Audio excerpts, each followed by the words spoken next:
task today is to get the main fuel filter in on the right-hand engine, which is that guy right there, which needs to go up in here. So let's go ahead and get that done. So this filter has been prepped and ready. Just gets on with this band clamp. So we gotta get it up in the aircraft. Let's get this done.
So there's the main fuel filter I just put in. Drain plug faces down, and the real big trick was getting it up on the filter base, and then aligning up that band clamp that I just had to tighten.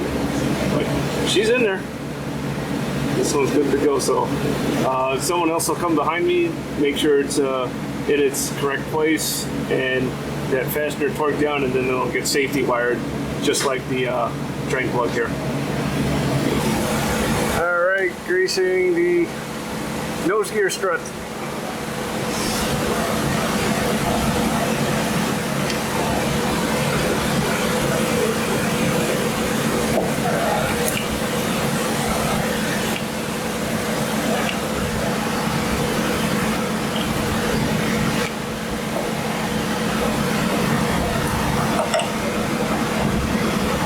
Gotta clean that one out.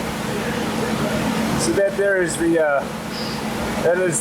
back end of the ram that'll lift the nose gear up into the bay when you retract the gear.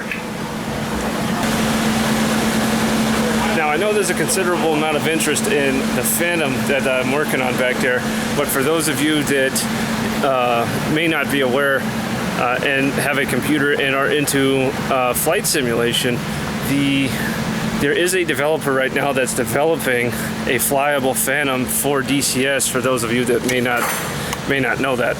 Now I'm going to leave a video link right around here somewhere for the teaser video from Heapler. They're the ones that also did the F-14 Tomcat for DCS, and they did an outstanding job with it, so really looking forward to seeing what they can do with the F-4.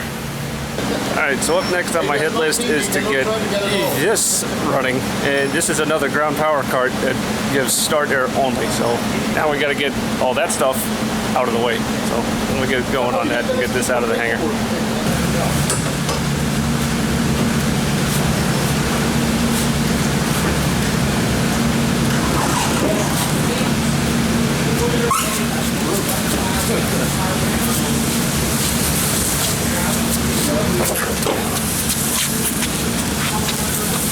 Yeah.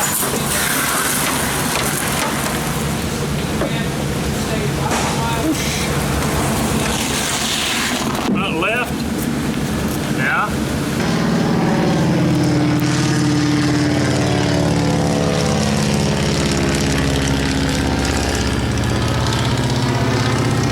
Goes the steerman again. And in retrospect, this thing pulls a hell of a lot easier when you turn the brake off. Alright, so this is the MA1A, and this cart only does start air. It's very useful for us, especially because, like I said, it provides start air, but unlike the Dash 60, it does not have the capability of producing AC power for the jet.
try. I heard it spooling up and that's all I could got to look at. Probably the gas pump up in there.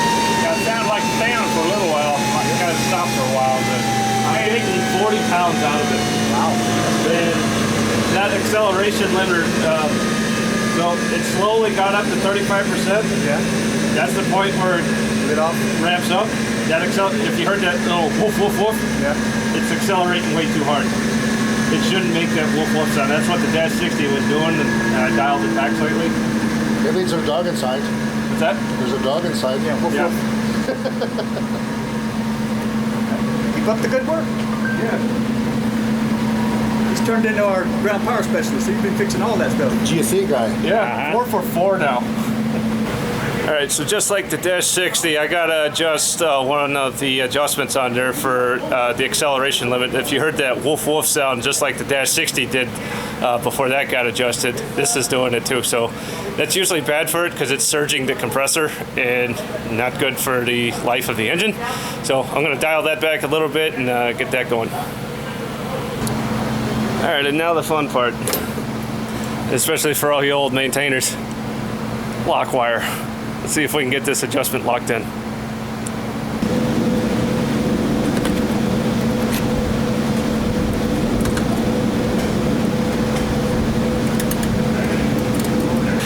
Well, unfortunately, testing just came to a screeching halt because might be out of fuel. Yeah. Oh well, moving on. Unfortunately, shortly after this, and right after we pushed the MA-1A back into the hangar, a nasty thunderstorm came rolling through, so the crew and I decided to call it a day. With that, thank you very much for watching, and we'll see you next time.